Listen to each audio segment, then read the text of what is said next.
What's in your bedroom? Chickens. How do you know they're chickens and not boy roosters? There's no such thing as a boy chicken. What do you think a rooster is? Roosters are different. Okay, so how do you know that them two little chickens in there aren't roosters? Because they were born from a chicken. Where do you think a rooster comes from? A different species. Far out.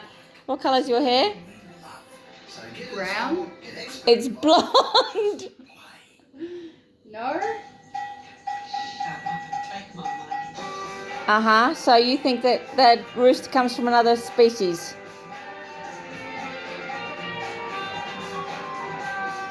I worry about you. How are you going at school?